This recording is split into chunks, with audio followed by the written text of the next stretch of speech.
What did the little dog say when he sat on the sandpaper? Ruff.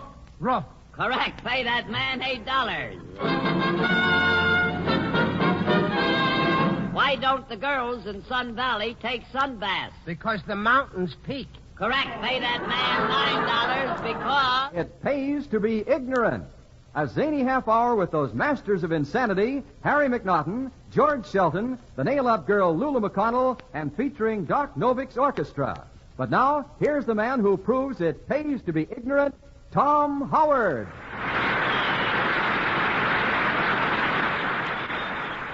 Well, here is that quiz program again, which has all the educators hollering uncle. With a board of experts who are so up on current events, they're going to vote for McKinley this election. First, we have the celebrated author, Mr. Harry McNaughton, who has just written a book entitled, He Who Carries Tales Makes a Monkey of Himself. But here he is, Mr. Harry McNaughton. I have a poem, Mr. Howard. I see. I knew a young girl named Passion. I asked her for a date. I took her out for dinner. My, how Passion ate. How passionate. That's terrible. All right, please, let's get on here. Next, we have a woman who should have been born in the Dark Ages because she looks terrible in the light. A woman who, when she wears slacks, looks like she's walking around sitting down. Here she is, Miss Lulu McConnell. You know, Mr. Howard, I had the nicest compliment paid to me yesterday. You did? Yep, I met an artist. An artist? Yep, he offered me $2,500 if I'd let him paint me. Let him paint you? Yep. Did you accept his offer? I was tempted to. When I figured out what a terrible job I'd have scraping all that paint off of me again. Yeah, that would be tough. Oh. Yeah, it wouldn't be worth the $25. No. All right, let's get on here. Next, we have a man whose pan should be under somebody's icebox. A man who can't count up to 20 without taking his shoes off. Here he is, Mr. George Shelton. Say, speaking about painting, Mr. Hart, did I tell you about my Uncle Webb put up on the farm? No. You know, yeah, he was painting one of his big barns up there, and he fell off a 60-foot ladder. Goodness, was he hurt? No, didn't even get a scratch. You mean your uncle fell off a 60-foot ladder and didn't get a scratch? That's right, yeah, he fell off the first rung. He fell off the first rung. That's terrible. Mr. Sheldon, you should have your neck wrung for that one. Now, let's get on there. Here's the first question. Pay attention, see if we can get an answer tonight. Now, let's put our best foot forward, will you please? Right. Here's the question. Is it true that Eskimos rub each other's noses, and why do they do it? Why do they do what? Why do they rub each other's noses? Maybe they're rich. Maybe they're rich. All right. Miss McConnell, do you know what an Eskimo is? That's a sort of a pie, ain't it? No, wait a minute. With ice cream in it? No. Oh, that's silly. I mean, why would a couple of pies rub each other's noses? No. In the first place, a pie hasn't got a nose. I see. Oh, he had an awful lot of What's crust. that? He had a lot of crust pulling that gag. Yeah, he had an awful one. You too, Mr. Sheldon. Yeah, I guess I Why did. don't you go outside and get hit with a truck? Let's get on here, please, with the program. It's about Eskimos. Now, look, Eskimos Yeah, live Eskimos? in Alaska. Oh, in Alaska. Alaska. Oh, that's pretty cold country up there, that Oh, you Alaska. know that. Yeah. You know, I understand that they put alcohol in their whiskey. Up in Alaska. Must be cold. Oh, I know it well, you know, Alaska. Very cold up there. Uh-huh. I had an uncle who lived up there. One day he stooped over to tie his shoe Yeah. and froze to death right in that position. In the position. Heavens, that was terrible. Yeah. Oh, it was too bad. We had to bury him in a bass drum. I see. Boy, can you beat that? Never mind, please. Will you cut out those awful puns? Miss McNaughton, why don't you bore a hole in yourself and let the sap run out? Oh, I tried that once and it ran all over the furniture. The sap ran all over the furniture? Yeah, from then on we had maple furniture. Isn't that cute? I'm incorrigible tonight. You are incorrigible. Maybe not. You are. Not only are you incorrigible, you're nutty, if you know what I mean. We're talking about Alaska. What is corrigible, that thing? What does it mean? Never mind. Let it pass. You wouldn't know, Mr. Sheldon. I didn't know. No. I wouldn't like it up in Alaska. You wouldn't like it in Alaska? No, I certainly would not. I remember one time I got a frostbite. Yeah, what'd you do? I bit right back. You bit back. You bit it back. Yeah. Not with Miss McConnell. Let's get on Oh, here. she had him in that night. Listen, I don't like that cold weather up there. I remember one time I was stopping at a farm up in Minnesota. And boy, was it cold. Yeah, it is I woke cold. up one morning and the pump was frozen stiff. The pump. The milk was stiff. The Yeah. cows were stiff. Uh-huh. The chickens were stiff. Yeah. I wasn't doing so bad myself. It gets pretty cold down where I live in the winter. It gets cold where you live? Yep, I remember one morning last winter, I woke up, it was 10 in my room. 10 in your room. I couldn't sleep with that many in my room. Hey, you're getting silly. The question is, why do Eskimos rub noses? Say, Mr. Howard, did you know that the Eskimos rub noses the first 3 years, and then the 4th year they kiss? The first 3 years and the 4th year they kiss. That's novel. You know, the 4th year they kiss? Yeah, that's lip year. That's the...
That's fine. Thank you, Dr. Novick. That was played very short and very sweet. By the way of a change tonight, let's hear from one of our contestants. We have invited 2 members of the studio audience up here on the stage.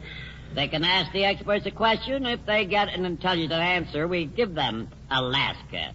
If they don't, we give them a copy of this week's Liberty magazine. Oh, say, Mr. Howard, pardon me. Oh, I saw Liberty magazine just today. Yeah, just out. Just out today. And on page 13, there's a picture of 4 of the homeliest-looking people I ever saw in my life. In Liberty magazine? Oh, they're the most stupid-looking people. Mr. Sheldon, do you realize what you're saying? That's a picture of the 4 of us. It is? Yes.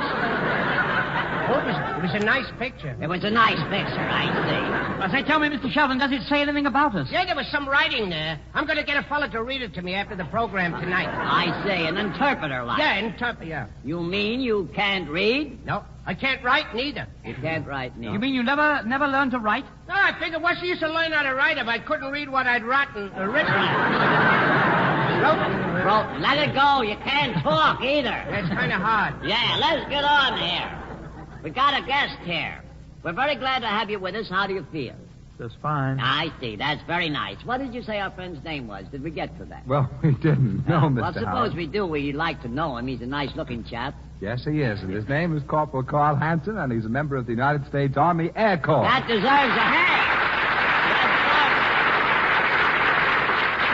Yes, sir. Corporal, that's very nice and we're proud of. We're glad to have you with us. How do you feel? Just fine, Mr. Howard. That's the boy. You look great. You certainly look great. Whether you do right here or not, you're in for $25. Let me tell you that right now. We're very, very glad to have you with us. Where is your hometown, would you care to tell us?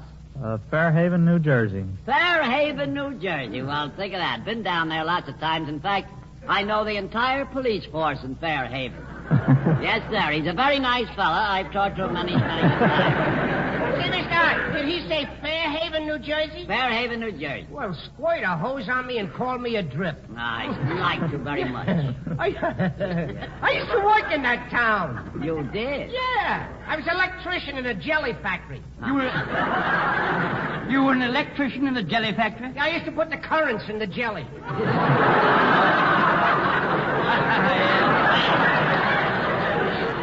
That's terrible. Yeah, I lost the job. I got in a jam and they...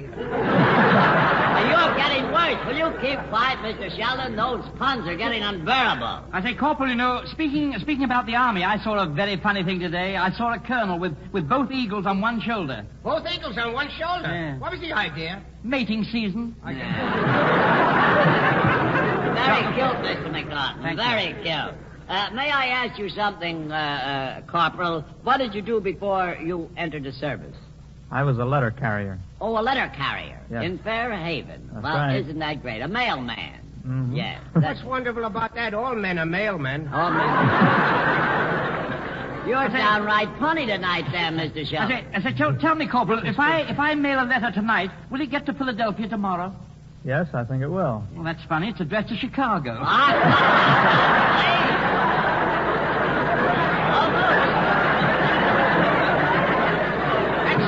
Or something. Pay no attention to them, Corporal. They're at that age now where they need a teething ring, if you know what I mean. What's your first name, honey? Carl? Carl? That's right. Oh, is that a cute name? Look at the lovely smile he's got. Yeah, he's nice. Ain't he cute? Yeah. He's just a love. All right, please, cut it out. Well, you He's can not just call Frank me Sinatra. Honeydew Cut it Melon. out. What? Go ahead, Miss Well, McCall. I just want you to call me Honeydew Melon. You wanted to call you Honeydew Melon. Because Yeah. I'm so nice and sweet. Yeah, Uh-huh. yeah, you're just as round and mushy, too. Corporal, before we get in much of a mess with these nitwits here, I tell you what you better do if you will help us out here. Would you reach into the dunce cap there and sort of pick out a question for us, if you will? If you don't mind, would you read the question? Just read it into the microphone in that nice Fairhaven voice of yours. What kind of power is used to run an electric engine? Did you hear that, gentlemen? What kind of power is used to run an electric engine? Now, there's a very good question. Oh, rather, I like a question like that. You know, it's got a lot of up and go about it. Yeah. I used to go with a young man once. He sure had a lot of up and go about him. Yeah, what happened to him? He up and went. All right, the question we have before us is about electric engines. Oh, electric engine. Say, Mr. Hardage, I tell you, they're going to build a railroad down in my town. Uh-huh. Yeah, and they're going to run the railroad right through my house. I see. You're going to be awfully busy, you know, opening and closing the doors. Yeah, I'll leave the landlady do that. Yeah, that'd be a good idea. I think so. Be careful, don't sit in the draft. Let's get on there. Oh, I'm too old for the draft. Never mind, please. Do any of you know anything about electric engines? You won't believe this, Mr. Hart. No, I certainly will You not. won't believe this. No, go ahead. But I've just completed an invention that will revolutionize the whole railroad system. You have? Hmm? What is it? Well, I have an invention where two engines can run on the same track going in opposite directions. Now, wait a minute. You mean a train leaving New York for Chicago and a train leaving Chicago for New York can both use the same track? Yeah. Well, tell me something. What happens when they meet? But they don't meet. That's where my invention comes in. Uh-huh. Look, I'm a sucker for getting into this thing. But how can you prevent them from meeting if they...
let's get back to these three old proverbs we have sitting in front of us here. Here's the next question. Pay attention. Which American president do you associate the Monroe Doctrine with? There's a nice question. Mr. Howard, I hate to do this, but I'm afraid I'll have to ask you, sir, to repeat the question. Mr. McNaughton, I'll be glad to. What's the matter with your ears? Which American president do you associate the Monroe Doctrine? Did I tell you about Sadie Wright, Mr. Howard? What's that got to do with it? She's been doctoring for the past week. She's been doctoring, yes. Yep. Her doctor told her to take 2 aspirins followed by a hot bath. Yeah. But she got the aspirin down all right. But she had a terrible time drinking the bath. I imagine she did. Yeah. All right, please. Miss McConnell, if anyone explains you to me, I certainly would not believe them. We're talking about the Monroe Doctrine. What president is associated with it? It wouldn't be Madison, would it? No, it wouldn't be Madison. That's what I said. It wouldn't be Madison. I know you said that, certainly. Maybe it's Lexington. Why do you say Lexington? Well, Lexington is right next to Madison. I see. No, Fifth Avenue, Madison, Lexington, yeah. Toyd Avenue, the river. The river. Fall in there, will you, the next time you're down that way? It's about a president we're talking about. Oh, when I was a little girl, I won an essay contest. Yeah. And the president invited me to the White House to give me a medal. Miss McConnell, I don't believe President Lincoln went in for that sort of thing. That shows how much you know. Uh-huh. It wasn't Lincoln. It was Grant. All right. That's what I'll grant you. Now, let's get on here. Say, speaking about president, I wonder why we never had a woman president. Well, that's simple, Mr. Shelton. Yeah? The president, you see, has to be at least 35 years old. Where are you going to find a woman who'll admit she's 35? I see your point. Yes. We still have the question about the president. Which one is associated with the Monroe Doctrine? Say, speaking about president, Mr. Howard, tell me something. Why do they make such a fuss about President Lincoln starting out as a barefoot boy? Well, don't you think it's remarkable that anyone starting out as a barefoot boy should grow up to be president? What's so remarkable? Did you ever hear of anyone being born with shoes on his feet? Now, will you please try and answer the question? The first thing you know, I'll fire the whole bunch of you. Then how will you keep the wolf from the door? Oh, is there a wolf at the door? Oh, the wolf at the door. Oh, let him in. It's a good idea.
Who is our next contestant, Mr. Roberts? Our next contestant, Mr. Howard, is Yeoman, 3rd Class, Rose Elias of The Wave. Oh, hi. How do you do, Mr. Elias? Good evening, Miss Elias, and welcome to What Pays to Be Ignorant. You're looking very chic this evening, I must say. Where is your hometown, would you care to tell us? Niagara Falls, New York. Niagara Falls, New York. Marvelous. I didn't think that place was running yet. Well, it's very nice to have you with us. Oh, I've been there, Mr. Howard, Niagara You've been Falls. to Niagara Falls? Oh, rather, yes. In fact, I knew a very charming girl who lived there, yes. Uh-huh. She's in uniform now, though. Yes, she She's is. in the foreign service. In the foreign service? Yeah, she's a waitress in a Hungarian restaurant. She's a waitress. You know, that's a coincidence, you know. A what? That's funny. Yeah. You know, my girl is in uniform, too, Mr. Howard. Uh-huh. She drives a garbage wagon. She does. Yeah, she's a whiff. She's a whale. I just got wind of it. All right, please. Yes. That must be a swill job, you know. Please. Oh, I'm a perfect idiot tonight. Yeah, Mr. McNaughton, none of us are perfect. Let's get on here. We're very glad to have you with us. I'm glad. Very glad. Yeah, I love your uniform, honey. You do? You look so nice in it. Fine. I love pretty clothes. Yeah, why don't you wear some? I'll have you know I was voted one of the 10 best dressed women. Yeah, Miss McConnell, you are the 10 best dressed women. I won't keep you any longer, miss, but you reach into the dunce cap there and pick out a question for us. And would you be kind enough to read the question, please? Just read it right into the microphone, if you will. Who was Hamlet talking to in his famous... Will you help her out there, Mr. Roberts? Yes. Cross Who was Hamlet talking to in his famous... Don't tell me. Who writes these things? Now, that's a very interesting question, you know. Yes, it is. That's a very jolly question. Yeah, we want to find out now who Hamlet was talking to. Would you mind repeating it? Would you... maybe Mr. Sheldon could read it. Could you? Should I hand it to him? Yeah, hand it to Mr. Sheldon. Yeah. Who was Hamlet talking to in his famous... All right, let's call it soliloquy. How is that? Oh, that's what it is, soliloquy. All right, please. Who was Hamlet talking to in his famous soliloquy? Who was in the soliloquy with him? Ah, cut it out. What do you mean, who was in the soliloquy? There was no one in it with him. No one there. Who was he talking to? He wasn't talking to anyone. But you just asked, who was he talking to? Okay. Now you say he wasn't talking to anyone. Why don't you make up your mind? All right. While I'm about it, I'll make up one for you, too. Don't you remember the famous speech in Hamlet? It begins with, to be or not to be. That is the question. Oh, that's the question. To be or not to be, yeah. To be or not to be what? To be or not to be nothing. That's sillier than the first question you asked. But that is not the question. Mr. Howard, you just said it was. I said no such Oh, thing. yes, you did. Now, don't try to woo him out of it. You said to be or not to be. That was the question. I didn't say that. Hamlet said it. Well, throw the bum out. Miss McConnell, you're an imbecile. Not only that, I'm double-jointed. I see. Look, in the play Hamlet, there's a scene where Hamlet is on the stage. That's where he does his famous soliloquy. Yes. It reads, to be or not to be, that is the question, whether 'tis nobler in the mind to suffer the slings and arrows of outrageous fortune or to take arms against the sea of trouble and by opposing end them. That was beautiful, Mr. Howard. You like that? Beautiful. Yeah. Do you know the face on the barroom floor? Certainly. It was a Now balmy it makes me cry. It does? All right. It was a balmy summer evening and a goodly crowd was there that well nigh filled Jones' barroom at the corner of the square, and it's a songs and witty That's sayings. the part of Hamlet I like. Now, cut it out, please. Let's get on here. What am I talking about? Look, Hamlet was alone on the stage. Mr. Howard, you say he was all alone on the stage? That's right. Now, who was he talking The to? face on the barroom floor. He was not. He was talking to the audience. He was not talking to the audience. You mean the audience wasn't there neither? It must have been a lousy show.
folks, by this time you've probably realized that you've done better if you'd sat around the house and just played your guitar. Well, Mr. Howard, that's silly, you know. You don't play a guitar, old boy. That's sort of inflammation of the nose or throat. Now, Mr. McNaughton, you're talking about Qatar. Qatar. That's my favorite magazine. What? Harper's Guitar. Harper's... That's Harper's Bazaar. I hate to disagree with you, Mr. Howard. You have in mind a wild animal that looks like a leopard. What are you talking about? Look, I think you mean a jaguar, Mr. Sheldon. A jaguar, a very powerful animal, yellow in color, big claws, large body, pointed ears, and big feet. Now we're back to Miss McConnell again. What's the use? Now, folks, you realize what we mean when we say... It pays to be ignorant, to be dumb, to be dense, to be ignorant. It pays to be ignorant, just like me. And it's best not to know too much. Be a dope, your IQ shouldn't show too much. Your brain shouldn't grow too much. Wait and see. This is the Armed Forces Radio Service. When I was just a school kid, I wasn't awfully bright. I had a pretty teacher who made me stay in each night. So you see, it pays to be ignorant. Have no brain, be insane, just be ignorant. It pays to be ignorant, just like me.